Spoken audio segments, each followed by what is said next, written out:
మనం పోయిన క్లాసులో చెప్పుకున్న విషయం టూకీగా ఒక సెంటెన్సో రెండు సెంటెన్స్లో చెప్పి ముందరికి వెళదాం.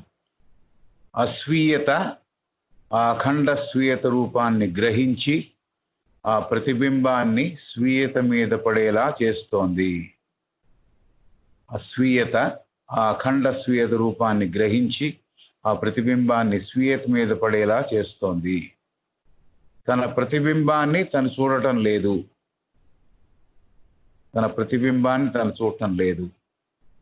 వన్ సెల్ఫ్ గానే ఉన్నది, అంతా కలిసి ఉన్నది. మొదట్లో ఈ విషయాన్ని నోయర్ తెలుసుకునేవారు గ్రహించలేరు. మొదట్లో ఈ విషయాన్ని నోయర్ అంటే తెలుసుకునేవారు గ్రహించలేరు. అస్వీయత యొక్క క్రియ ద్వారా ఏర్పాటు చేయబడిన రూపాలని తను గుర్తిస్తున్నాడు. రైట్? కాబట్టి this is what we then ఈ విడిపడిన తనాన్ని దాన్ని అధిగమించాలి అని, విడిగా ఉన్నాను అనుకోవడం ఉందే separateness we have to overcome that separateness is what she has conveyed to us. We have to overcome that idea of separateness, దాన్ని అధిగమించాలి. నోయర్కి తెలుసుకునే వారికి నోన్ తెలుసుకున్న విషయానికి ఉన్న సంబంధం అర్థమైంది కాబట్టి there is a relationship between knower and the known. So నోయర్కి అంటే తెలుసుకునే వారికి నోన్ తెలుసుకున్న విషయానికి ఉన్న సంబంధం అర్థమైంది కాబట్టి ఇప్పుడు మనకి ఆలోచనల స్వాభావికత, థాట్ ఒక నేచర్, థాట్స్ యొక్క నేచర్, స్వభావం తెలుసుకోవడానికి మార్గం సుగమమైంది అని అక్కడ ఆపాం పోయినమాట. ఆలోచనల స్వాభావికత, స్వభావం తెలుసుకోవడానికి మార్గం సుగమమైంది అని అక్కడ మనం ఆపాం. The path became easy when we have understood the difference between the knower and the known, and the relationship between the two was also understood well. Then we understood what is the true nature of thoughts and their very finding or our trying to find the nature of that particular thought power or thought nature. The path has become easy. That's what I'm not having the exact text before me because of the we don't have the Wi-Fi. So if Wi-Fi was there, I would have switched on the computer. I don't have a physical textbook as such, so I'm going through the book which is available online. So now I'll start from what we need to study this class. The chain of knower, knowing and known. The chain of knower, knowing and known. This is the sort of heading which is given. The chain of knower, knowing and known. So there is a link between knower, knowing and known. తెలుసుకునేవారు, తెలుసుకునబడే విషయము, తెలుసుకున్నది, తెలుసుకునే ప్రక్రియ, ఈ మూడిటికి సంబంధం ఉంది. ఒక గొలుసులో లింక్ లాగా, గొలుసులో భాగాల్లాగా అని. So under that there is one word, vibration, which is becoming more and more the keynote of Western science, as it has long been that of the science of the East. There is one word, vibration, which is becoming more and more the keynote of Western. D is not there, I've added it for the sake of effect. There is one word, vibration, which is becoming more and more the keynote of Western science, as it has long been that of the science of the East. Motion is the motion is the root of all. Motion is the root of all. Life is motion. Consciousness is motion. So these are all the statements made by Madam Annie Besant. There is one word, vibration, which is becoming more and more the keynote of Western science, as it has long been that of the science of the East. Motion is the root of all. Motion is the root of all. Life is motion. consciousness is motion, and that motion affecting matter is vibration. So this is the definition of vibration as given by Madame Annie Besant. There is one word, vibration, which is becoming more and more the keynote of the Western science, as it has long been that of the science of the East. Motion is the root of all. Life is motion. Consciousness is motion. And that motion affecting matter is vibration. So, knower, తెలుసుకునేవారు, knowing, తెలుసుకునే విధానము, ప్రక్రియ, known, తెలుసుకున్న విషయం, మన ఎరుకలో ఉన్నది. వీటి సంబంధము, ఈ లింక్స్, ఈ భాగాలు ఒక గొలుసులో ఉన్న భాగాలు లాంటివి అని తెలుసుకోవడం. దాని కింద మనం ముందరికెడుతున్నాం ఆ సబ్జెక్ట్ కింద. పాశ్చాత్య శాస్త్రీయతలో, వెస్టర్న్ సైన్స్, పాశ్చాత్య శాస్త్రీయతలో కదలిక, స్పందన అనే మాట ముఖ్యత్వాన్ని సంతరించుకుంది. కీనోట్ అంటే చాలా ప్రధానంగా, ప్రగాఢంగా వాళ్ళు విశ్వసిస్తూ దానిని చాలా ప్రాథమిక సూత్రంగా వాళ్ళు యాక్సెప్ట్ చేశారు కాబట్టి దాన్ని కీనోట్ అంది. పాశ్చాత్య శాస్త్రీయతలో కదలిక లేక స్పందన అనే మాట ముఖ్యత్వాన్ని సంతరించుకుంది, కీనోట్గా ఉంది. కీనోట్ అంటే చాలా పతాక శీర్షిక, కీనోట్ అడ్రస్ అంటారు. ఒక కన్వెన్షన్లో ఎవరో ఇచ్చేది కీనోట్ అడ్రస్. ఏ థీమ్ మీద అయితే మాట్లాడతారో దాన్ని కీనోట్ అడ్రస్ అంటారు. Keynote means actual point for which the conference has been held. అలాంటి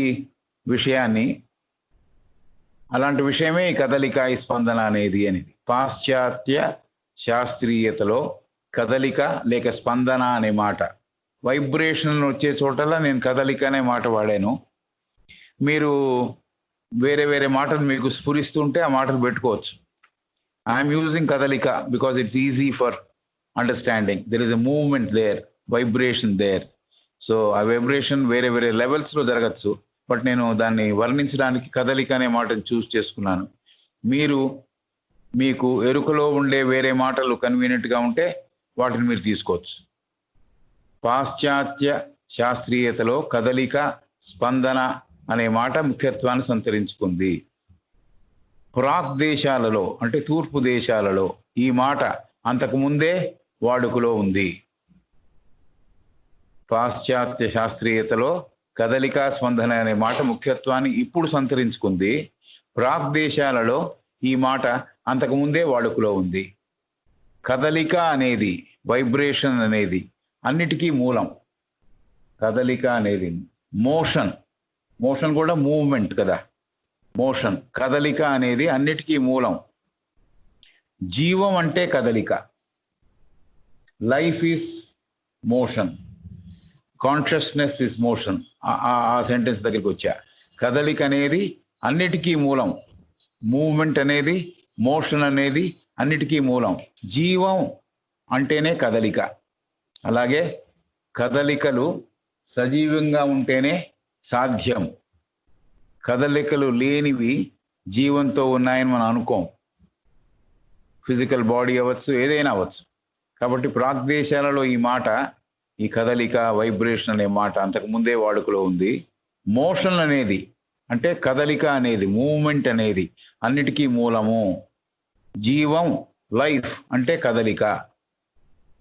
కదలికలు సజీవంగా ఉంటేనే సాధ్యము. కదలిక, స్పందన పదార్థాన్ని ప్రభావితం చేస్తున్నాయి. Motion is the root of all. Life is motion. Consciousness is motion. చైతన్యమే కదలిక. జీవితం అంటేనే కదలిక. కాన్షియస్నెస్ అంటే, చైతన్యం అంటేనే కదలిక. ఈ మాటలు చెప్పింది. And that motion effecting matter is vibration. ఆ కదలిక, ఆ స్పందన పదార్థాన్ని ప్రభావితం చేస్తున్నది, లేకపోతే అదే వైబ్రేషన్ అంటే, అదే కదలిక అంటే, అదే స్పందన అంటే అని చెప్పింది ఆవిడ. The one, the all, we think of changeless. The one, the all, we think of the changeless either as absolute motion, motionless, since one relative motion cannot be. One relative motion cannot be. The one, the all, we think of changeless, either as absolute motion or as motionless, since in one relative motion cannot be. ఇది ఆవిడ టెక్స్ట్లో ఉన్న మాట. సంపూర్ణమైన ఖచ్చితమైన కదలిక, absolute motion, సంపూర్ణమైన motion, కదలిక, సంపూర్ణమైన ఖచ్చితమైన కదలిక. మోషన్, వైబ్రేషన్ కూడా ఒక రంగా రెండు ఒకటే. సంపూర్ణమైన ఖచ్చితమైన కదలిక లేక అది సంపూర్ణంగా ఉంది కాబట్టి కదలికలు లేని స్థితిని కూడా అది చెబుతోంది. సంపూర్ణంగా నిండు కొండలో నీళ్ళన్నీ ఉన్నాయనుకోండి, కదలికలు ఉండవు. అలాగా సంపూర్ణమైన ఖచ్చితమైన కదలిక, అబ్సల్యూట్ మోషన్ అంటే కూడా అదే. లేకపోతే కదలికలు లేని స్థితి, అక్కడ కదలడానికి ఇంకా జాగానే లేదు, అది కాబట్టి అది కూడా that is also motionless state. We think of changeless, మార్పు లేనిది. వి థింక్ ఆఫ్ చేంజ్లెస్, మార్పు లేనిది. ద వన్, ది ఆల్, ఒకటే ఉంది, అంతటా అదే ఉంది. The one and the all. కాబట్టి ఒకటే ఒక సత్యం ఉన్నది, చైతన్యం ఉన్నది, ఒక విషయం ఉన్నది, అది మార్పునికి సాధ్యపడనది. వి థింక్ ఆఫ్ చేంజ్లెస్, ఏమి మార్పులు దాంట్లో కలగడానికి వీలు లేని ఒక పదార్థం ఉన్నది, లేకపోతే అదే చైతన్యం అనుకోండి, అదే పదార్థం అనుకోండి, రెండు కలయిక అనుకోండి, అది ఉంది. The one, the all, we think of changeless, కదలనది, మార్పు లేనిది. Either as absolute motion or as motionless. అది ఖచ్చితమైన సంపూర్ణమైన కదలికగా కూడా మనం గుర్తించవచ్చు, లేదు కదలికలకు స్థానము లేని, అవకాశము లేని స్థితి అని కూడా మనం అర్థం చేసుకోవచ్చు. దీనినే మనము మార్పు లేని ఏకత్వము అని అంటున్నాము అంటోంది ఆమె. దీనినే మనం మార్పు లేని ఏకత్వము అని అంటున్నాము. So we think of changeless, the one, the all, we think of the changeless either as absolute motion or as motionless, since in one relative motion cannot be. కాబట్టి ఈ సంపూర్ణమైన ఖచ్చితమైన కదలిక లేక సంపూర్ణంగా ఉంది కాబట్టి కదలికలు లేని స్థితికి చేరిన ఈ చైతన్యం ఏదైతే ఉందో దీనిని మనం మార్పు లేని ఏకత్వము అని అంటున్నాము. The one and the all, దీన్ని మార్పు లేని ఏకత్వం అని అంటున్నాము.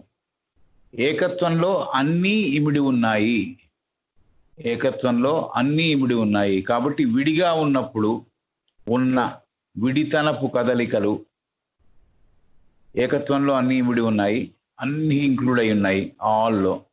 కాబట్టి విడిగా ఉన్నప్పుడు ఉన్న విడితనపు కదలికలు ఏకత్వం పొందిన సమయంలో ఆ కదలికలు కనిపించని ఉన్నత స్థితిలో ఉన్నాయి. ఎందుకు మోషన్ లేదు, ఎందుకు కదలిక లేవు అంటే దానికి రీజన్ ఏమిటి? ఆ రీజన్ అంటే సంపూర్ణమైన ఖచ్చితమైన కదలిక లేక సంపూర్ణంగా ఉంది కాబట్టి కదలికలు లేని స్థితికి చేరింది. దీనినే మనం మార్పు లేని ఏకత్వం అని అంటున్నాము, చేంజ్లెస్ వన్ అని అంటున్నాము. ఏకత్వంలో ఇవన్నీ కూడా ఇమిడి ఉన్నాయి, అన్నీ కూడా భాగమై ఉన్నాయి. కాబట్టి అవి విడిగా ఉన్నప్పుడు విడితనపు కదలికలు, విడిగా ఉన్నప్పుడు ఆ విడితనపు కదలికలు అన్నీ ఏకత్వం పొందిన సమయంలో ఆ కదలికలు ఏమీ కనిపించకుండా ఉన్నత స్థితిలో ఉన్నాయి. So this is what is ఏకత్వం అంటే. విడివిడిగా ఉన్నవన్నీ, ఆ విడితనపు కదలికలన్నీ పోయి ఏకత్వం పొందింది కాబట్టి ఆ సమయంలో ఆ కదలికలు కనిపించిన స్థితిలో, ఉన్నత స్థితిలో ఉన్నాయి. So this is what we need to note down. The one, the all, we think of the changeless either as absolute motion or as motionless, since in one relative motion cannot be. కదలికలతో ఉన్నది అర్థం చేసుకోలేము, కదలికలు లేని స్థితి రెండు. ఇది దానికైనా మనం సమన్వయం చేసుకోవచ్చు, దీంతో ఉన్న సమన్వయం చేసుకోవచ్చు. కదలికలు సంపూర్ణమైన కదలికలతో ఉన్నది అని కూడా అర్థం చేసుకో. రిలేటివ్ అంటే ఎట్లాగైనా చూడు, గుడ్ అండ్ బ్యాడ్ లాగా, డే అండ్ నైట్ లాగా, ఇట్స్ రిలేటివ్. అలా మనం ఈ మోషన్ని అర్థం చేసుకోవాలి, ఈ కదలికని అర్థం చేసుకోవాలి, ఈ మూమెంట్ని అర్థం చేసుకోవాలి అని చెబుతోంది. Only when there is differentiation, only when there is differentiation or parts can we think of what we call motion, which is change of place in succession of time. Only when there is differentiation or parts can we think of what we call motion, which is change of place in succession of time. When one becomes the many, then the motion arises. When one becomes the many, then the motion arises. So only when there is differentiation or parts can we think of what we call motion, which is change of place in succession of time. As the time progresses, succession of time. When one becomes the many, then the motion arises. So, ఆ ఒకతత్వములోంచి ఏకత్వం పొందిన స్థితిలోంచి విడిపడిన భాగానికి అవి వేర్పాటుతనము పొంది ఉన్నాయి కాబట్టి కదలికలు ఉన్నాయి అని తెలుసుకుంటున్నాం. ఏకత్వంలో ఎలా ముందర డిఫైన్ చేసింది, అన్నీ కలిసిపోయాయి కాబట్టి పర్ఫెక్ట్ మోషన్ అంటే ఏమిటో అర్థమైంది. లేదు, కదలికలు లేని స్థితి అంటే ఏమిటో అర్థమైంది, ఆ ఉన్నత స్థితి ఏదో అర్థమైంది. అదే ఏకత్వం అని చెప్పింది మొదట 2 sentences లో. సంపూర్ణమైన ఖచ్చితమైన కదలిక సంపూర్ణంగా ఉంది కాబట్టి కదలికలు లేని స్థితి, దీనిని మనం మార్పు లేని ఏకత్వము అని అంటున్నాము. మార్పు లేని ఏకత్వం అని అంటున్నాము. మార్పుకి ఛాన్స్ లేదు, ఎందుకంటే కదలిక లేదు కాబట్టి మార్పు చెందట్లే. అంత ఫుల్గా ఉంది, అది అంత కంప్లీట్గా ఉంది. ఏకత్వంలో అన్నీ ఇమిడి ఉన్నాయి కాబట్టి విడిగా ఉన్నప్పుడు విడితనపు కదలికలు ఏకత్వం పొందిన సమయంలో ఆ కదలికలు కనిపించని ఉన్నత స్థితిలో ఉన్నాయి. This is the reason. ఏకత్వంలో అన్నీ కలిసిపోయి ఉన్నాయి కాబట్టి విడిగా ఉన్నప్పుడు ఉన్న విడితనపు కదలికలు, నేను విడిగా ఉన్నప్పుడు నా చేతులు కాళ్ళు కదులుతున్నాయి, అయితే అన్నీ వెళ్ళి ఒక దాంట్లో చేరినప్పుడు, నేను ఒక దాంట్లో చేరినప్పుడు ఈ విడి కదలికలు ఎక్కడా కనపట్టలే. అది ఏకత్వం పొంది ఆ సమయంలో ఆ కదలికలు ఏమీ కనిపించని ఉన్నత స్థితిలో ఉన్నాయి, కదలికలు లేని స్థితిలో ఉన్నాయి. ఆ ఒకతత్వంలోంచి, ఆ ఏకత్వంలోంచి విడిపడిన భాగానికి లేక భాగాలకి వేర్పాటు తనము పొంది ఉన్నాయి కాబట్టి కదలికలు ఉన్నాయి అని తెలుసుకుంటున్నాము. ఎప్పుడు కదలికలు వస్తున్నాయి? ఆ ఏకతత్వంలోంచి విడిపడిన భాగాలకి, the parts which have become differentiated. Only when there is differentiation or parts can we think of what we call motion. So ఆ ఏకత్వంలోంచి విడిపడిన భాగానికి లేక భాగాలకి వేర్పాటుతనము పొంది ఉన్నాయి కాబట్టి, విడిగా ఉన్నాయి కాబట్టి కదలికలు ఉన్నాయి అని తెలుసుకుంటున్నాము. అదే మోషన్. విడిగా ఉన్నప్పుడు, కలిసిపోయినప్పుడు మోషన్ లేని స్థితి, లేకపోతే సంపూర్ణమైన స్థితికి చేరింది. ఖచ్చితమైన కదలిక, సంపూర్ణమైన ఖచ్చితమైన కదలిక అంటే కదలికలు లేని స్థితి అనే అర్థం వచ్చేట్టు ఆవిడ చెప్పింది. సో ఒక చోటు నుంచి ఇంకో చోటుకి ఆ విడిపడిన భాగం కాలక్రమేణా కదులుతూ కనిపిస్తోంది. So change of place, why the change of place is taking? Because only when there is differentiation or parts can we think of what we call motion, which is change of place in succession of time. Succession అంటే కాలంలో ముందర కాలక్రమేణా కదులుతున్నప్పుడు, succession అన్నప్పుడు కాలక్రమేణా కదులుతూ అవి కనిపిస్తున్నాయి. ఒక చోటు నుంచి ఇంకో చోటికి ఆ భాగం కాలక్రమేణా కదులుతూ కనిపిస్తోంది. సక్సెషన్ అన్నప్పుడు కాలక్రమేణా జరుగుతున్న విషయంగా, టైంకి సంబంధంగా, మోషన్కి సంబంధంగా చెప్పింది. So only when there is differentiation or parts విడిపడినప్పుడు, విడితనం ఏర్పడినప్పుడు can we think of what we call motion. అప్పుడు మనం కదలికలని గుర్తించగలము, దాని గురించి ఆలోచించగలం. Which is change of place in succession of time. So కాలములో కాలక్రమేణా అవి కదులుతూ ఒక చోటుని ఇంకో చోటుకి ఆ భాగాలు కదులుతూ కనిపిస్తున్నాయి. So when one becomes the many, then the motion arises. It is health, consciousness, life when rhythmic, regular as it. I'm sorry, I had to separate the page. I had pinned it. It took some time for me to. When one becomes the many, then the motion arises. When one becomes the many, the motion arises. So ఆ ఒకటి, ఆ ఏకత్వం పొందిన ఒకటి బహురూపాలుగా మారినప్పుడు విడితనం ఏర్పడింది కాబట్టి కదలికలు పుడుతున్నాయి. So this is when one becomes the many, then the motion arises.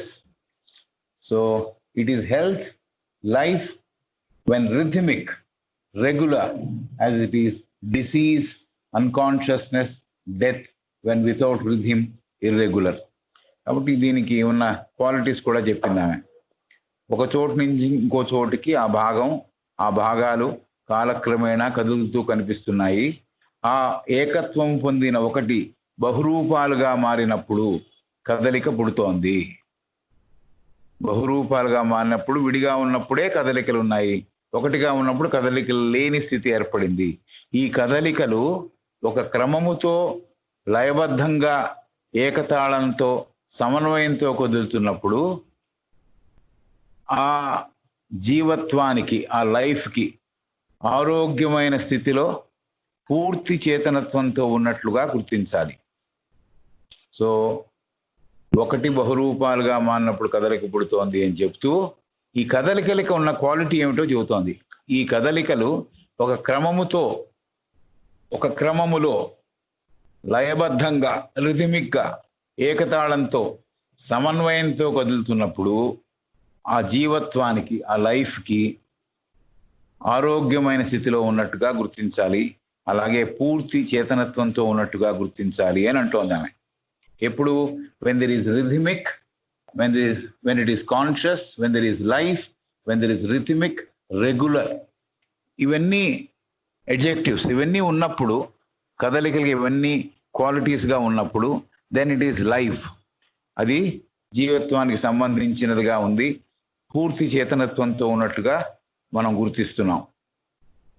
ఎప్పుడైతే ఆ జీవత్వంలో కదలికలు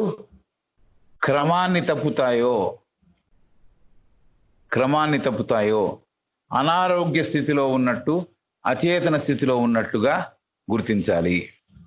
సో ఎప్పుడైతే ఆ జీవత్వంలో, ఆ లైఫ్లో కదలికలు క్రమాన్ని తప్పుతాయో, రెగ్యులర్గా ఉండకుండా ఇర్రెగ్యులర్గా తయారవుతాయో, అప్పుడు హెల్తీగా ఉండకుండా అనారోగ్య స్థితిలో ఉన్నట్టుగాను, అలాగే అచేతన స్థితిలో ఉన్నట్టుగాను మనం గుర్తించవలే. అచేతనము అంటే జీవత్వానికి మరణం సంభవించింది అని తెలుస్తోంది. ఇది ఈ విషయం.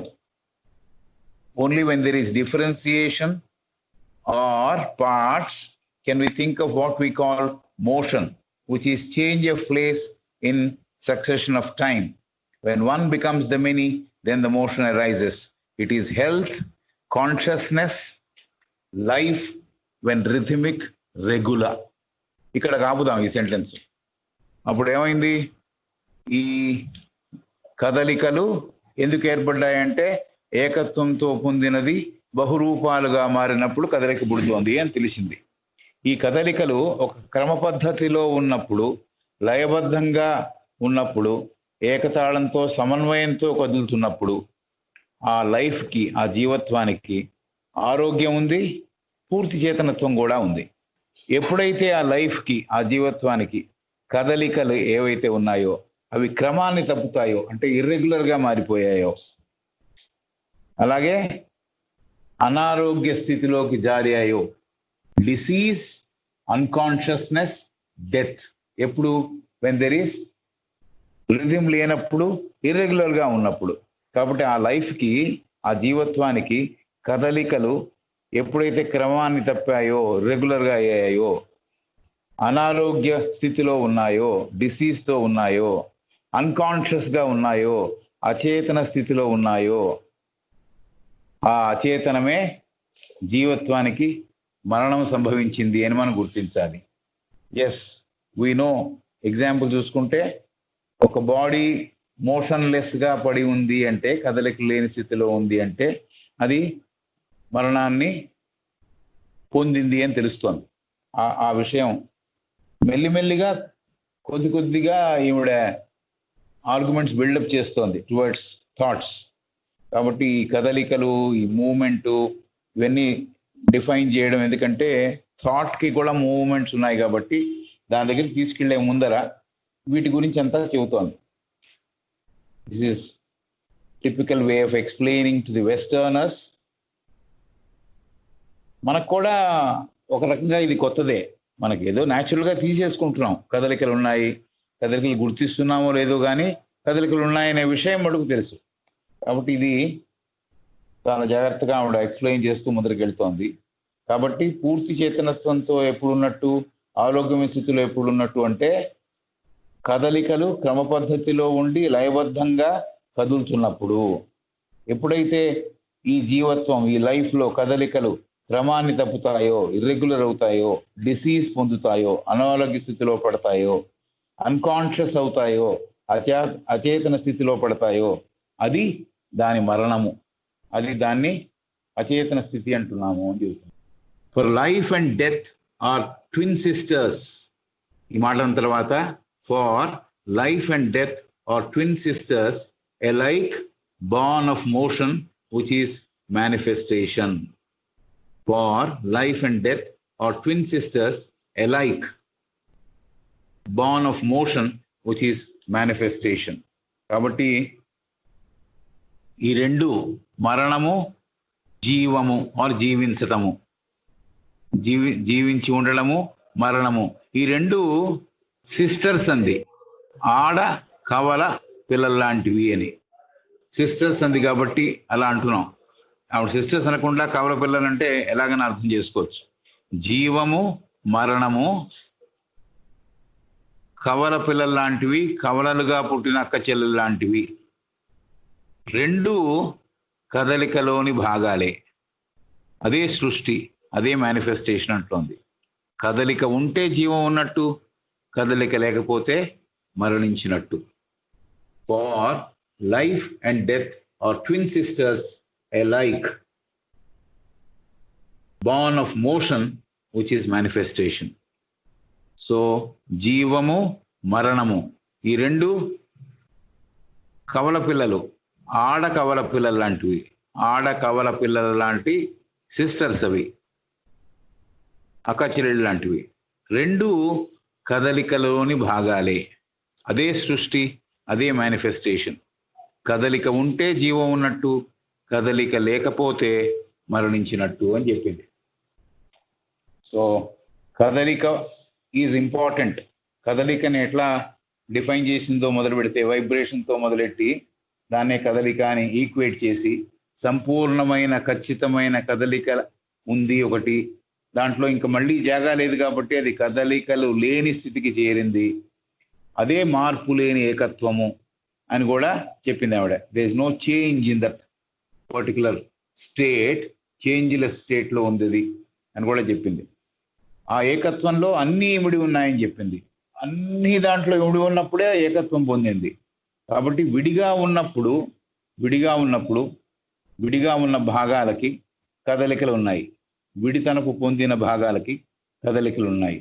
ఏకత్వం పొందిన సమయంలో ఆ కదలికలు కనిపించకుండా ఉన్నత స్థితిలో ఉన్నాయి. మన కళ్ళకి ఆ కదలికలు యాక్చువల్గా ఉన్నా కూడా మనకు కనిపించవు, అన్నీ కలిసిపోయాయి. కాబట్టి ఎక్కడ కదలికలు లేని స్థితి, ఆ ఉన్నత స్థితిలో అవి ఉన్నాయని. ఆ ఏకత్వం పొందిన తత్వంలోంచి విడిపడిన భాగానికి వేర్పాటు తనము పొందింది కాబట్టి కదలికలు ఉన్నాయి అని తెలుసుకున్నాము. ఒక చోటు నుంచి ఇంకో చోటుకి ఆ భాగం కాలక్రమేణా కదులుతూ కనిపిస్తోంది. మోషన్ అంటే ఏమిటి? ఎక్కడి నుంచో ఒక చోటు నుంచి ఏ నుంచి బి పాయింట్కి మారాలి కదా. కాబట్టి ఒక చోటు నుంచి ఇంకో చోటుకి ఆ భాగము విడితనము పొందిన భాగము కాలక్రమేణా కదులుతూ కనిపిస్తోంది. తర్వాత ఆ ఏకత్వము ఏదైతే ఉందో బహురూపాలుగా మారినప్పుడు, బహురూపాలు పొందినప్పుడు కదలికలకి ఆలవాలం అవుతోంది, కదలికలు పుడుతున్నాయి. ఈ కదలికలు ఒక క్రమముతో లయబద్ధంగా ఏకతాళంతో సమన్వయంతో కదులుతున్నప్పుడు, when they are regular, rhythmic, healthy, then it is called life. So కదలికలు ఒక క్రమ పద్ధతిలో ఉన్నప్పుడు, లయబద్ధంగా ఏకతాళంతో సమన్వయంతో కదిలినప్పుడు ఆ జీవత్వానికి ఆరోగ్యమైన స్థితిలో పూర్తి చేతనత్వంతో ఉన్నట్టుగా గుర్తించాలి. Then we recognize that as it is health, consciousness, life when rhythmic, regular. It is health, the motion when it is regular, it is health, consciousness, life when rhythmic and regular. So ఇక్కడ consciousness పక్కన life వాడింది. ఎలా అయితే vibration పక్కన motion వాడిందో అలాగే consciousness పక్కన పర్యాయపదంగా life వాడింది. కాబట్టి consciousness is life, life is consciousness అనే ఒక ఈక్వేషన్ మనం వేసుకోవచ్చు. ఈ మాట చాలా క్లియర్ గా స్టడీ ఇన్ కాన్షియస్నెస్ లో చెప్పింది ఆవిడ. ఇక్కడ పర్యాయపదంగా వాడింది. ఏమిటది? ఇట్ ఈస్ హెల్త్, ఆరోగ్యము, కాన్షియస్నెస్, చేతనత్వము, లైఫ్, జీవత్వము, వెన్ రిథమిక్, రెగ్యులర్, లయబద్ధంగా ఉన్నప్పుడు, రెగ్యులర్ గా ఉన్నప్పుడు ఇది జీవత్వంతో లేకపోతే కాన్షియస్నెస్ కి ప్రతీకగా ఉంది, చేతనత్వానికి ప్రతీకగా ఉంది. ఎప్పుడైతే ఆ జీవత్వంలో కదలికలు ఆ క్రమాన్ని తప్పుతాయో, ఇర్రెగ్యులర్ బీట్స్ వస్తాయో, అనారోగ్య స్థితిలో ఉన్నట్టు, అచేతన స్థితిలో ఉన్నట్టు మనం గుర్తించాలి. అచేతనం అంటే జీవత్వానికి మరణం సంభవించింది అని తెలుస్తోంది. జీవించి ఉండడం, మరణించి ఉండడం, జీవం, మరణం, ఈ రెండు కవల పిల్లల లాంటివి, ఆడ కవల పిల్లల లాంటివి. రెండు కదలికలలోని భాగాలు. అదే సృష్టి, అదే మేనిఫెస్టేషన్. కదలిక ఉంటే జీవం ఉన్నట్టు, కదలిక లేకపోతే మరణించినట్టు. Motion must need to appear when the one becomes the many. Motion must need to appear when the one becomes the many. Since when the omnipresent appears as separate particles, infinite motion must represent omnipresence. Or otherwise put, must be its reflection or image in matter. This is one big sentence. Motion must need to appear. Motion must need to appear when the one becomes the many. Since when the omnipresent appears as separate particles, infinite motion must represent omnipresence. Infinite motion must represent omnipresence. Or otherwise put, otherwise stated means, put means stated, or otherwise put, must be its reflection or image in matter. ఈ sentence omni presence కూడా దీంట్లో introduce చేసింది కాబట్టి జాగ్రత్తగా పట్టుకోవాలి. Motion must need to appear when the one becomes the many. Since when the omnipresent appears as separate particles, infinite motion must represent omnipresence. Or otherwise put, must be its reflection or image in matter. So దీన్ని మనం తెలుగులో అర్థం చేసుకునే ప్రయత్నం చేద్దాం. ఈ ఒక తత్వము, ఏకత్వం పొందిన ఒక తత్వము, అఖండ తత్వము ఎక్కువ రూపాలు ధరించాలంటే, చాలా రూపాలు ధరించాలంటే కదలికలు, స్పందనలు అవసరం. ఈ ఒక తత్వము, ఈ అఖండ తత్వము పెక్కు రూపాలు చాలా రూపాలు ధరించాలంటే కదలికలు స్పందనలు అవసరము. అంతటా ఆ తత్వం విస్తరించటము, అంతటా ఆ తత్వం విస్తరించడం, దాన్నే ఆమ్నీ ప్రెజెంట్గా సర్వవ్యాపకత్వంతో కనపడడం అని మనం చెబుతున్నాం. ఒక్క ఏకత్వం పొందిన తత్వము, అఖండ తత్వము పలు రూపాలు ధరించాలంటే, పెక్కు రూపాలు ధరించాలంటే కదలిక స్పందన అవసరము. Motion is very important. అప్పుడే అది వేరే వేరే రూపాలు పొంది ఆ రూపాలలో జీవిస్తూ కనపడగలదు. ఎప్పుడు? ఆ స్పందనలు రెగ్యులర్గా ఉంటున్నప్పుడు. అంతటా ఆ తత్వం విస్తరించడం, ఈ ఏకత్వం పొందిన లేకపోతే పెక్కు రూపాలు పొంది అంతటా విస్తరించి ఉన్న దానిని ఆమ్నీ ప్రెజెంట్గా సర్వవ్యాపకత్వం పొందిన దానిగా కనపడడం మనం చూస్తున్నాం, మనం గుర్తిస్తున్నాం. ఆమ్నీ ప్రెజెంట్ అంటే మనకు కళ్ళకు కనపడకపోవచ్చు, బట్ ఈ ఇన్ని రూపాలు ధరించి అన్నిటా విస్తరించి ఉన్న ఈ ఒక్క తత్వం ఏదైతే ఉందో అదే సర్వవ్యాపకత్వం పొందిన ఆ తత్వము. ఇది మనం తెలుసుకోవాలి. అని విడిపడిన భాగాలు అంటే ఏవైతే ఆ తత్వం నుంచి విడిపడ్డాయో, విడిపడిన భాగాలు కదలికలతో స్పందనలతో కూడినదై ఉన్నప్పుడు, విడిపడిన భాగాలు కదలికలతో స్పందనలతో కూడినదై ఉన్నప్పుడు సర్వవ్యాపకత్వం మన ఎరుకలోకి వస్తోంది. అంటే మనకి ఆ ఒక్కొక్క రూపం చూసినప్పుడు దాంట్లో లైఫ్ ఉంది అని తెలుస్తోంది. ఇలాంటి రూపాలు చాలా ఉన్నాయి, చాలా చోట్ల ఈ లైఫ్ ఉంది, ఈ రూపాలు ఉన్నాయి అని అవగాహన ఏర్పడితే అప్పుడు ఆమ్ని ప్రెజెంట్ అంటే ఏమిటో మనకు అర్థం అవుతోంది అనే విషయం చెబుతోంది ఆవిడ. ఆమ్ని ప్రెజెంట్ అంటే డైరెక్ట్గా టక్కనే అర్థం అవ్వదు. ఎందుకు అర్థం అవ్వదు? ఒక నమూనాను తీసుకొని పెద్ద దాని దగ్గరికి వెళుతున్నాం. ఏకత్వం పొందిన తత్వం ఉంది, అఖండ తత్వం ఉంది. ఆ తత్వం చాలా రూపాలను ధరించాలంటే కదలిక స్పందన అవసరం అనే విషయం చెప్పింది. తర్వాత అంతటా ఆ తత్వం విస్తరించడం, ఏదైతే ఆ తత్వం ఉందో ప్రతి చోట విస్తరిస్తే దాన్ని ఆమ్నీ ప్రెజెంట్ సర్వవ్యాపకత్వం పొందినది అని మనం తెలుసుకుంటున్నాము అని. అట్లీస్ట్ లిటరల్గా అర్థం చేసుకుంటున్నాం. ఈ తత్వం అంతటా విస్తరించి ఉంటే ఆమ్ని ప్రెజెంట్ సర్వవ్యాపకత్వం పొందినది అని మనకి అర్థం అవుతోంది. ఇంకా బాగా ఎప్పుడు అర్థం అవుతోంది? ఈ విడిపడిన భాగాలు కదలికలతో స్పందనలతో కూడినవై ఉన్నప్పుడు, విడిపడిన భాగాలు కదలికలతో స్పందనలతో కూడినవై ఉన్నప్పుడు సర్వవ్యాపకత్వం మన ఎరుకలోకి వస్తోంది. అంటే ఒకదాన్ని చూసినప్పుడు, ఒక పక్షిని చూస్తున్నాం, ఆ పక్షి విడిగా హాయిగా ఎగురుతూ కనిపిస్తోంది. చాలా పక్షులు ఉన్నాయి, ఆ పక్షులన్నీ ఆ గ్రూపుకి చెందినవి, ఆ సమూహానికి చెందినవి. కాబట్టి పక్షుల గుంపు అని కనుక్కోవాలంటే ఈ పక్షి కదులుతున్నప్పుడు, పక్షి ఎగురుతున్నప్పుడు ఇలాంటి పక్షులే మళ్ళీ ఆకాశంలో సాయంకాలం పూట చూసినప్పుడు కలిసినప్పుడు అరే అన్ని కలిసి ఉన్నాయి, ఇది కదా సర్వవ్యాపకత్వం అంటే అని ఒక రకంగా అర్థం అవడం అనమాట.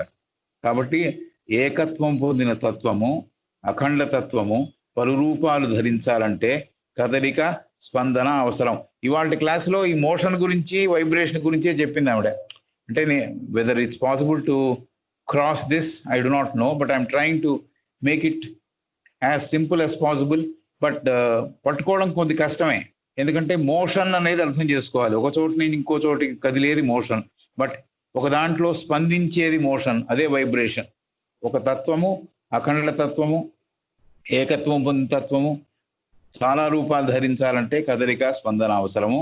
అంతటా ఈ తత్వం విస్తరించడం ఆమ్ని ప్రెజెంట్గా సర్వవ్యాపకత్వం పొందినదిగా మనకి అవగాహనలోకి రావడం మనకి తెలుసు. ఇంకా ఎలా తెలుసుకోవచ్చు అంటే విడిపడిన భాగాలు ఏవైతే ఉన్నాయో, ఆ ఏకత్వం నుంచి విడిపడిన భాగాలు ఏవైతే ఉన్నాయో కదలికలతో స్పందనలతో కూడినదై ఉన్నప్పుడు, అంటే ఈ విడిపడిన భాగాలన్నింటిలో కూడా కదలికలు ఉన్నాయి, స్పందనలు ఉన్నాయని కూడినవై ఉన్నప్పుడు సర్వవ్యాపకత్వము మన ఎరుకలోకి వస్తోంది. So we can know something as a individual unit, we can imagine the whole thing అని. అక్కడ విడిపడిన భాగాలను అబ్జర్వ్ చేసినప్పుడు దాంట్లో కదలికలు ఉన్నాయి, దాంట్లో స్పందనలు ఉన్నాయి, అలాగా ఇలాంటి విడిపడిన భాగాలు చాలా ఉన్నాయనే అవగాహన పెరిగినప్పుడు సర్వవ్యాపకత్వం అంటే ఏమిటో కూడా మన ఎరుకలోకి వస్తోంది అని చెప్పింది ఆవిడ. అంతులేని కదలికలు, infinite motion. Infinite motion must represent omnipresence. Infinite motion must represent omnipresence. అంతులేని కదలికలు, ఇన్ఫైనైట్ మోషన్, సర్వవ్యాపకత్వాన్ని మన లోచూపుతో మనకి కనిపించేటట్టుగా చేస్తోంది, గుర్తించేటట్టుగా చేస్తోంది. లోచూపుతోనే సాధ్యం సర్వవ్యాపకత్వం పట్టుకోవడం. ఫిజికల్గా మన కళ్ళతో సర్వవ్యాపకత్వాన్ని చూడలేము. కాబట్టి ఈ ఇన్ఫైనైట్ మోషన్ ఏదైతే ఉందో, ఇన్ఫైనైట్ అంటే అంతులేని కదలికలు, మితములేని కదలికలు, అంతులేని కదలికలు ఏవైతే ఉన్నాయో, ఇన్ఫైనైట్ మోషన్ ఏదైతే ఉందో సర్వవ్యాపకత్వాన్ని మనకి లోచూపుతో మనకి కనిపించేటట్టుగా, మనం గుర్తించేటట్టుగా చేస్తోంది. కాబట్టి ఇన్ఫైనైట్ మోషన్ వల్ల మనకి జరిగే ఫలితం లేకపోతే బెనిఫిట్ ఏమిటి అంటే, ఈ సర్వవ్యాపకత్వాన్ని మన మనసుతో ఆలోచించినప్పుడు, మనోచక్షువుతో చూడడానికి ప్రయత్నిస్తున్నప్పుడు, ఆ లోచూపుతో మనకు కనపడేది సర్వవ్యాపకత్వము. దాన్ని మనం గుర్తించేటట్టుగా ఏం చేస్తోంది అంటే, నిరంతరము ఉండే అంతులేని కదలికలు ఉండే ఈ మోషన్, ఈ కదలికలు ఏవైతే ఉన్నాయో అవి సర్వవ్యాపకత్వానికి ప్రతీకలుగా మనకి లోచూపుకు అందుతున్నాయి. కానీ ఫిజికల్గా చూస్తే మనకి అన్నీ కలిపి చూడడం మన వల్ల కాదు. అందుకనే విడి భాగాలను చూసి, విడి భాగాలు ఇలాంటి చాలా ఉన్నాయి కాబట్టి, చాలా ఉంటాయి కాబట్టి అని ఎక్స్టెండ్ చేసి ఆ థియరీని ఆ ఏకత్వాన్ని చూడొచ్చు అని చెప్పింది, ఆ సర్వవ్యాపకత్వాన్ని చూడొచ్చు అని చెప్పింది. ఇంకోలాగా ఎలా అంటే, అంతులేని కదలికలు, ఇన్ఫైనైట్ మోషన్ని, సర్వవ్యాపకత్వాన్ని మనకి లోచూపుతో మనకు కనిపించేటట్టు, మనం గుర్తించేటట్టు చేస్తున్నాయి. కాబట్టి ఈ కదలికలే చేస్తున్నాయి, కదలికలే పెద్ద పాత్రని పోషిస్తున్నాయని చెబుతోంది. So motion must need to appear when the one becomes the many, since when the omnipresent appears as separate particles means separate bhagalu, separate particles, the infinite motion must represent omnipresence, or otherwise put, must be its reflection or image in matter. ఇంకోలాగా చెప్పాలంటే, ఆ కదలిక ప్రతిరూపాన్ని మనం పదార్థంలో చూస్తున్నాము అని చెబుతుంది. Otherwise put, must be its reflection or image in matter. ఈ సర్వవ్యాపకత్వం యొక్క ప్రతిరూపాన్ని మనం పదార్థంలో చూస్తున్నాము. So this is the way she has described omnipresence. Motion must need to appear when the one becomes the many, since when the omnipresent appears as separate particles, infinite motion must represent omnipresence, or otherwise put, must be its reflection or image in matter. So ఈ ఒక తత్వము పెక్కు రూపాలు ధరించాలంటే కదలికలు, స్పందనలు అవసరము. అంతటా ఆ తత్వం విస్తరించడము, ఆమ్ని ప్రెజెంట్గా సర్వవ్యాపకత్వంగా కనపడడం, అప్పుడే మనకి తెలుస్తుంది. ఎందుకు? పెక్కు రూపాలు ధరించింది కాబట్టి, అన్ని చోట్ల ఈ రూపాలు ఉన్నాయి కాబట్టి, ఒక రూపం నుంచి మన మిగతా రూపాన్ని కూడా ఇమాజిన్ చేయగలం కాబట్టి ఆమ్ని ప్రెజెన్స్ ఉందని, సర్వవ్యాపకత్వం ఉందని, అన్నిట్లోనూ అతని చైతన్యం ఉందని తెలుస్తోంది. ఈ విడిపడిన పార్టికల్స్ భాగాలు కదలికలతో స్పందనలతో కూడినవై ఉన్నప్పుడు సర్వవ్యాపకత్వము మన ఎరుకలోకి వస్తోంది. అన్ని కదులుతున్నప్పుడు, అన్ని స్పందనలతో ఉన్నప్పుడు ఈ విడిపడిన పార్టికల్స్ ఏవైతే ఉన్నాయో, భాగాలు ఏవైతే ఉన్నాయో, ఇవి సర్వవ్యాపకత్వం యొక్క భాగాలే అని మన ఎరుకలోకి వస్తోంది. ఇన్ఫైనైట్ మోషన్, అంతులేని కదలికలు, సర్వవ్యాపకత్వాన్ని మన లోచూపుకి మనం కనిపించేటట్టు, మనం గుర్తించేటట్టు చేస్తోంది. ఇన్ఫినైట్ మోషన్, అంతులేని కదలికలు, మితములేని కదలికలు, సర్వవ్యాపకత్వాన్ని మనకి మన లోచూపుకి కనిపించేటట్టుగా, మనం గుర్తించేటట్టుగా చేస్తోంది. కాబట్టి కదలికలే మెయిన్ ఇంపార్టెంట్ అనే విషయం చెబుతోంది. ఆ కదలిక ప్రతిబింబాన్ని మనం పదార్థంలో చూస్తున్నాము. ఈ మోషన్ యొక్క ప్రతిబింబాన్ని పదార్థంలో చూస్తున్నాము. ది ఎసెన్స్ ఆఫ్ మ్యాటర్ ఈ సపరేట్నెస్. ఇక్కడ కొత్త విషయం ఒకటి చెబుతోంది. The essence of matter is separateness, that of spirit is unity. The essence of matter is separateness, that of spirit is unity. When the twain appear in the one as cream in milk, the reflection of that one in the multiplicity of matter is ceaseless and it is infinite motion. The essence of matter is separateness, that of spirit is unity. When the two appear in the one as cream in milk, the reflection of that one in the multiplicity of matter is ceaseless and that is infinite motion. So this is what it is saying. పదార్థం యొక్క సారం ఏమిటంటే, పదార్థం యొక్క essence ఏమిటంటే అది విడిపడగల స్తోమత కలిగి ఉండడం. పదార్థం యొక్క మెయిన్ క్వాలిటీ ఏమిటంటే, దాని ఎసెన్స్ ఏమిటంటే, దాని సారం ఏమిటంటే అది విడిపడగల స్తోమత కలిగి ఉండడం, విడితనంతో ఉండగలగడం. అలాగే చైతన్యం అంటే ఏమిటంటే, స్పిరిట్ అంటే ఏమిటంటే ఏకత్వానికి, అన్నిటితో కలిసి ఉండడానికి ఉండేందుకు పనిచేసే తత్వం, దానికి ప్రతీక. So there are two things which he has talked now. పదార్థం యొక్క ఎసెన్స్ ఏమిటంటే, పదార్థం యొక్క సారం ఏమిటంటే అది విడిపడగల స్తోమత కలిగి ఉండడం, విడితనంతో ఉండడం. ఇది పదార్థం యొక్క క్వాలిటీ, పదార్థం యొక్క qualification. You can say anything. Essence అని చెప్పింది ఆవిడ. పదార్థం యొక్క సారం ఏమిటంటే అది విడిపడగల స్తోమత కలిగి ఉండడం, విడితనంతో ఉండగలగడం. యాజ్ అగెయిన్స్ట్ దాట్ చైతన్యం అంటే ఏమిటి, స్పిరిట్ అంటే ఏమిటి? చైతన్యం అంటే ఏమిటంటే ఏకత్వానికి, అన్నిటినీ కలిసి ఉండడానికి, అన్నిటితో కలిసి ఉండడానికి ఉంచేందుకు పనిచేసే తత్వానికి స్పిరిట్, చైతన్యం ప్రతీక.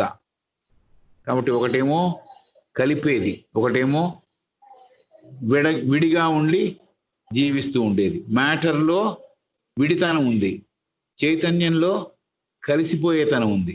ఈ రెండు చాలా బాగా అర్థమయ్యేటి చెప్పింది. ఆ రెండు కలిస్తే, ఈ రెండు పదార్థములు, చైతన్యము అలాగే పదార్థము కలిస్తే ఆమ్ని ప్రెజెన్స్ గా, అన్నిట్లోనూ వ్యాపించినట్లుగా కనిపిస్తున్నాయి. So see how she has build the argument. First motion ద్వారా చెప్పింది ఆమ్ని ప్రెజెంట్ అంటే ఏమిటి, ఎలా పట్టుకోవాలి. అది లోచూపుకే కనిపిస్తుంది కానీ బాహ్యంగా చూస్తే మనకు ఆమ్ని ప్రెజెంట్ కనపడదు. సర్వవ్యాపకత్వం అనేది మనకి అర్థం కాదు. అది అయిన తర్వాత she has taken matter. Matter means division. మ్యాటర్లో డివిజన్ ఉంది, విడితనం ఉంది, విడిపడగల స్తోమత ఉన్నదే మ్యాటర్. అదే దాని యొక్క సారం. పదార్థం యొక్క సారం ఏమిటంటే అది విడిపడగల స్తోమత కలిగి ఉండడం, విడితనంతో ఉండగలగడం.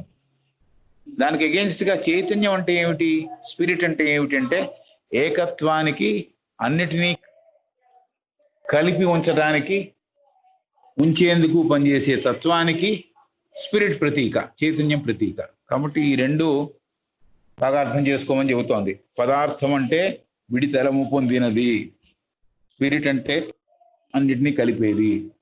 ఈ రెండు పదార్థములు అంటే పదార్థము, చైతన్యము కలిసి ఆమ్ని ప్రెజెన్స్ గా, సర్వవ్యాపకత్వంతో ఉన్నదిగా, అన్నింట్లోనూ వ్యాపించినట్టుగా కనిపిస్తోంది. ఈ రెండు కలిసినప్పుడు అంటే పదార్థము, చైతన్యము కలిసినప్పుడు అది ఆమ్ని ప్రెజెంట్ గా, అన్నిట్లోనూ వ్యాపించినట్టుగా కనిపిస్తోంది అని. దీనికి ఎగ్జాంపుల్ ఏమిచ్చిందంటే, ఎలాగైతే మీగడ పాలలో భాగమో, క్రీమ్ అంటే మీగడ అని పెట్టాను, క్రీమ్ అంటే ఇంకేదేమైనా అర్థం కూడా ఉండొచ్చు.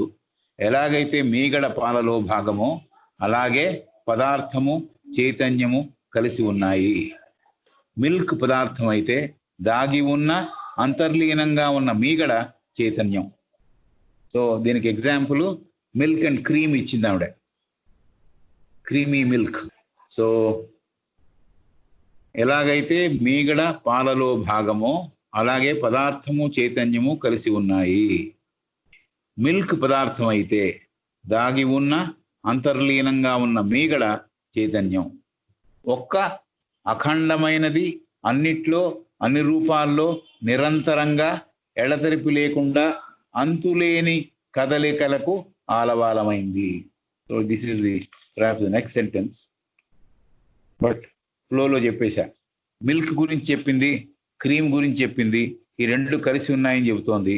when the twain appear together అన్నమాట, రెండు పదార్థము spirit, when the twain appear in the one ఒక దాంట్లో కనబడుతున్నప్పుడు, as cream in milk, the reflection of that one in the multiplicity of matter is ceaseless and infinite motion. కాబట్టి ఈ రెండు కలిసి అఖండంగా ఒకటిగా కనపడినప్పుడు అన్ని రూపాల్లో నిరంతరము ఎడతెరిపి లేని అంతులేని కదలికలకు ఇది ఆలవాలమైంది. It has become the place where perennial movement is there అని. ఒక అఖండమైనది అన్నిట్లో అన్ని రూపాల్లో నిరంతరము ఎడతెరిపి లేని అంతులేని కదలికలకు ఆలవాలమైంది. It became the base for all this అని. So the essence of matter is separateness. ఇది పట్టుకోవాలి. The essence of matter is separateness, that of spirit is unity. మొదట చెప్పేసింది, the essence of matter is separateness, that of spirit is unity. When the twain appear in the one, together they appear as one. As cream in milk, the reflection of that one in the multiplicity of matter is ceaseless and infinite motion. So ఈ milk and cream ని కొద్దిగా నేను expand చేశా. ఎందుకు expand చేశానంటే బాగా పట్టుకోవాలని. ఈ రెండు పదార్థములు, చైతన్యము పదార్థము కలిసి సర్వవ్యాపకత్వం పొందినదిగా, ఆమ్నీ ప్రెజెంట్గా, అన్నిట్లోనూ వ్యాపించినట్లుగా కనిపిస్తోంది.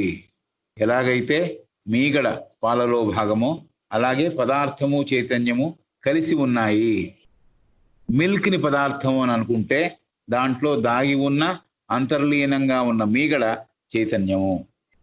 ఇలా అర్థం చేసుకున్న తర్వాత అఖండమైన ఏకత్వం పొందిన ఇది అన్నిట్లోనూ అన్ని రూపాల్లో ఉన్నప్పుడు, ఒక అఖండమైనది ఏకత్వం పొందినది చాలా రూపాలు ధరించినప్పుడు నిరంతరము ఎడతెరపు లేని అంతులేని కదలికలకు ఆ అఖండమైనది విడిపడి ఆలవాలమైంది అని చెబుతోంది. So this has become the one in many, and many are the place where the infinite motion is taking place. Right? absolute motion, the presence of every moving unit at every moment of time. ఒకటి movement, ఒకటి moment, రెండు జాగ్రత్తగా పట్టుకోవాలి. absolute motion parenthesis లో ఏం రాసిందంటే, the presence of every moving unit at the every moment of time, at every moment of time is identical with rest, being only rest looked at in another way from the standpoint of matter. From the standpoint of spirit చూసినప్పుడు there is always one. From that of matter there is always many. ఇది మొదట్లో చెప్పేసిన సెంటెన్స్కే మళ్ళీ విపులంగా చెప్పడం. Absolute motion, ఖచ్చితమైన, absolute అంటే సంపూర్ణమైన కదలిక, స్పందనలు, కదిలే స్పందించే అన్నిట్లో ఎప్పటికీ భాగమై ఉంది. ఖచ్చితమైన సంపూర్ణమైన కదలిక, స్పందన, కదిలే స్పందించే అన్నిట్లో ఎప్పటికీ భాగమై ఉంది. చైతన్యం వైపు నుంచి కాకుండా పదార్థం వైపు నుంచి చూస్తే మిగతా అన్నిట్లో, అన్ని పదార్థ భాగాలలో ఈ స్పందన భాగమై కనిపిస్తోంది. Every unit is vibrating, that's what it means. ఖచ్చితమైన సంపూర్ణమైన కదలిక, స్పందన, కదిలే స్పందించే అన్నిట్లో ఎప్పటికీ భాగమై ఉంది. Always it's part of that. సంపూర్ణమైన దాంట్లో ఈ స్పందన ఎప్పటికీ ఉంది. ఒకటిగా ఉన్న దాంట్లో ఎప్పటికీ స్పందన ఉంది. చైతన్యం వైపు నుంచి ఆలోచిస్తే, చైతన్యం వైపు నుంచి కాకుండా పదార్థం వైపు నుంచి చూస్తే మిగతా అన్నిట్లో, అన్ని పదార్థ భాగాలలో ఈ స్పందన భాగమై కనిపిస్తోంది. పదార్థము విడిపడి ఉంది, చైతన్యం ఎప్పుడు కలిసినదిగా ఉంది.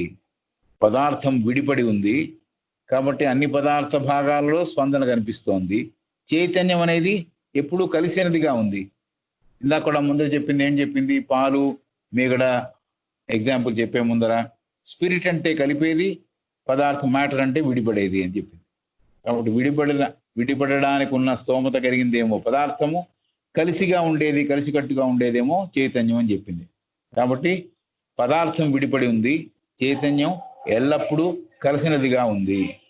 అవధులు లేని, అంతులేని కదలిక లయబద్ధంగా పదార్థంలో కదులుతోంది.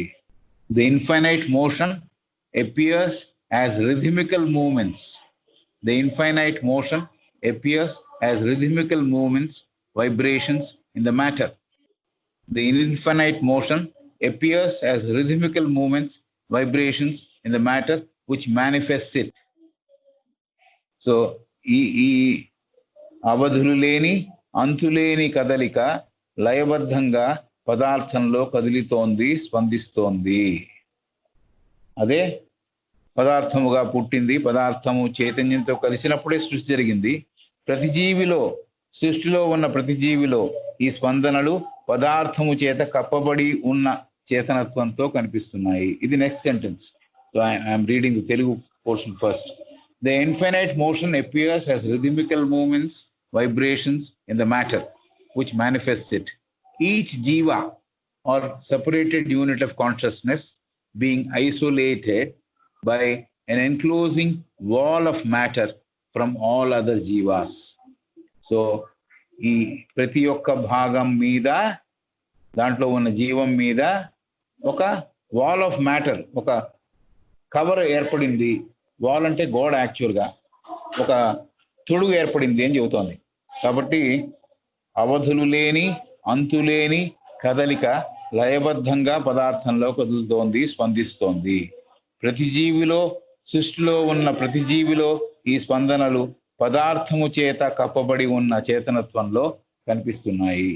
కాబట్టి పదార్థము చేత కప్పబడింది అంటే వాల్ ఆఫ్ మ్యాటర్ ని కప్పబడింది అని చెప్పా. వాల్ అంటే యాక్చువల్గా వాల్ అంటే డివైడ్ చేయడం. స్పిరిట్ ని, మ్యాటర్ ని డివైడ్ చేసేదిగా ఏది ఉంది అంటే దాని మీద ఉన్న తొడుగు. అందుకని అది విడిపడింది. Each jiva or separated unit of consciousness being isolated by an enclosing wall of matter from all other jivas. So మిగతా జీవులన్నిటి నుంచి కూడా విడిగా కనపడాలంటే ఈ జీవి మీద, ఏ జీవి అయితే ఏ అనుకుందాం ఒక జీవి ఉంది, ఆ జీవి మీద ఒక కప్పు ఉంది కాబట్టి, ఒక తొడుగు ఉంది కాబట్టి BCDలకి విడిగా కనిపిస్తోంది. BCDలు అనే జీవాలతో విడిగా కనిపిస్తోంది. కాబట్టి each jiva or separated unit of consciousness being isolated, విడిగా దాన్ని చూస్తున్నప్పుడు, by an enclosing wall of matter from all other jivas. So మిగతా వాటితో విడిగా చూడడానికి వీలుగా ఒక్కొక్క జీవం మీద ఒక తొడుగు ధరించి ఉంది. విడిపడిన చేతనత్వాన్ని జీవి అని పిలుస్తున్నాము. ప్రతి జీవికి పదార్థం యొక్క తొడుగు అది ధరించి ఉంది. ప్రతి జీవి కూడా పదార్థం యొక్క తొడుగును ధరించి ఉంది. వేరు ఘన పరిణామాలున్న శరీరాలని ఈ జీవి దుస్తులుగా పొంది ఉన్నది. దుస్తులు అంటే గార్మెంట్స్ అని చెప్పింది. Each jiva further becomes embodied or closed in several garments of matter.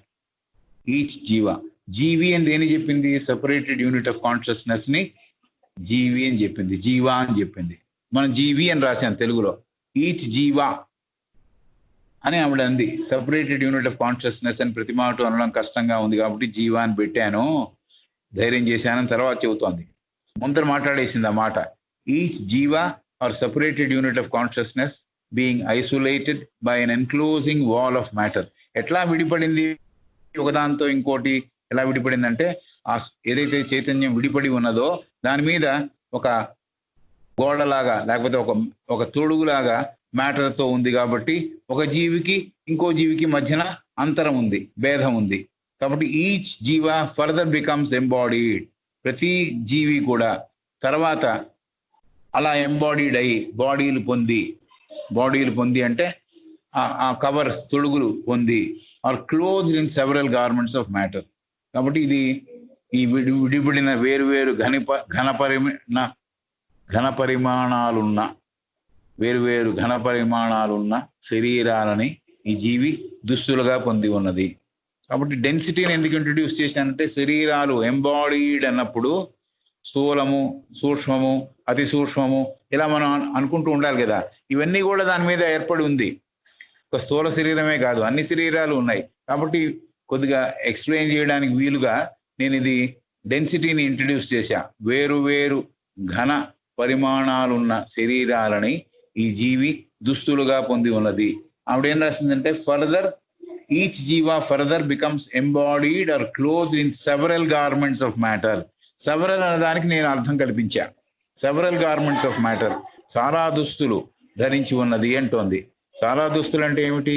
వేరే వేరే డెన్సిటీ ఉన్న, వేరే వేరే ఘన పరిమాణాలున్న, ఒకటి సూక్ష్మంగా, ఒకటి అతి సూక్ష్మంగా, ఒకటి స్థూలంగా, ఇలా వేరు వేరు డెన్సిటీస్ ఉన్న శరీరాలని దుస్తులుగా పొంది ఉన్నది అని చెబుతోంది. సో ఈ పదార్థముతో చేయబడిన శరీరాలు కదలికలకు లోనైనప్పుడు పక్కన ఉన్న తన చుట్టూ ఉన్న జీవులతో కదలికల ద్వారా సమాచార వ్యవస్థని ఏర్పాటు చేసుకుంటున్నాయి. కమ్యూనికేషన్స్ అంది. ఒక జీవి ఇంకో జీవికి మధ్యలో ఒక సమాచార విభాగం, అంటే యాక్చువల్గా మాట్లాడుకోవడం అని అర్థం చేసుకోకూడదు. ఆ కదలికలు ఒక అణువు ఇంకో అణువు దగ్గరికి వచ్చినప్పుడు, లేకపోతే ఒక జీవి ఇంకో జీవి దగ్గరికి వచ్చినప్పుడు ఆ స్పందనల వల్ల, ఆ స్పందనల ద్వారా ఒకదాంతో ఇంకోటి సంభాషించుకునేటట్టుగా, కమ్యూనికేట్ చేస్తున్నట్టుగా. భాష ఉన్న సంభాషణ కాదు, బట్ ఆ కదలికలే, ఆ స్పందనలే ఒక పర్టికులర్ మెథడ్ ఆఫ్ కమ్యూనికేషన్ గా ఉంది అని చెబుతోంది.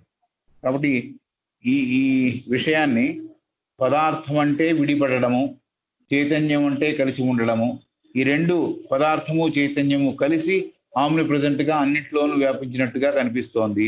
ఎలాగైతే మేగడ పాలలో భాగమో అలాగే పదార్థము చైతన్యం కూడా కలిసి ఉన్నాయి.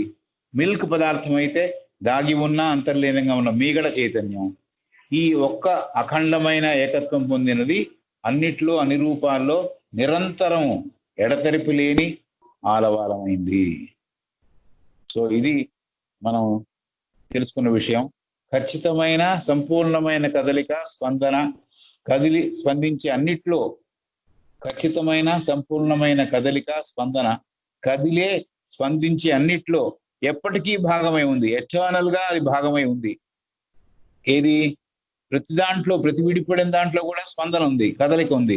ఎప్పుడైతే కదలిక లేదో అది మరణిస్తోంది, ఎప్పుడైతే స్పందన లేదో అది మరణిస్తోంది, ఎప్పుడైతే చైతన్యం లేదో అది మరణిస్తోంది. అప్పటిదాకా అది ఉంది. ఖచ్చితమైన సంపూర్ణమైన కదలిక, స్పందన, కదిలే స్పందించే అన్నిట్లో ఎప్పటికీ భాగమై ఉంది. చైతన్యం వైపు నుంచి కాకుండా పదార్థం వైపు నుంచి చూస్తే మిగతా అన్నిట్లో, అన్ని పదార్థ భాగాలలో ఈ స్పందన భాగమై కనిపిస్తోంది. పదార్థములో స్పందన భాగమై కనిపిస్తోంది. ఎందుకు? విడిపడింది కాబట్టి దాంట్లో స్పందన ఉంది. పదార్థం విడిపడి ఉంది కాబట్టి. చైతన్యం ఎప్పుడు కలిసినదిగా ఉంది. చైతన్యం వైపు నుంచి చూస్తే చైతన్యం అంతా కలిపేదిగా ఉంది. కాబట్టి అవధులు లేని, అంతులేని కదలిక లయబద్ధంగా పదార్థంలో కదులుతోంది.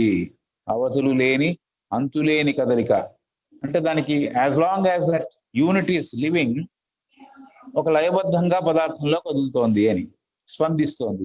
ప్రతి జీవిలో, సృష్టిలో ఉన్న, మేనిఫెస్టేషన్ లో ఉన్న ప్రతి జీవిలో కూడా ఈ స్పందనలు పదార్థము చేత కప్పబడిన ఉన్న చేతనత్వంతో కనిపిస్తున్నాయి. కాబట్టి పదార్థం అనే తొడుగు ఒకటి ఈ జీవికి, ఈ స్పందన ఉన్న జీవికి దాని కవర్గా ఒక మ్యాటర్ ఉంది అని. విడిపడిన చేతనత్వాన్ని జీవి అని పిలుస్తున్నాము. జీవా అనంది ఆవిడ, తెలుగులో జీవి అని పెట్టాం. ప్రతి జీవికి పదార్థం యొక్క తొడుగు, ప్రతి జీవి పదార్థం యొక్క తొడుగును ధరించి ఉంది. వేరు వేరు ఘన పరిమాణాలున్న శరీరాలని ఈ జీవి దుస్తులుగా పొంది ఉన్నది. సో ఇక్కడ మనం ఆపుదాం. So that time is already 11:09. ఈ జీవి లేకపోతే ఈ జీవము వేరే వేరే శరీరాలని కవర్స్ గా పొంది ఉంది అని. సెవరల్ కాబట్టి దీంట్లో చాలా ఉన్నాయనే మ్యాటర్కి ఈ డీటెయిల్డ్ గా నేను చెప్పా. ఘన పరిమాణాలున్న శరీరం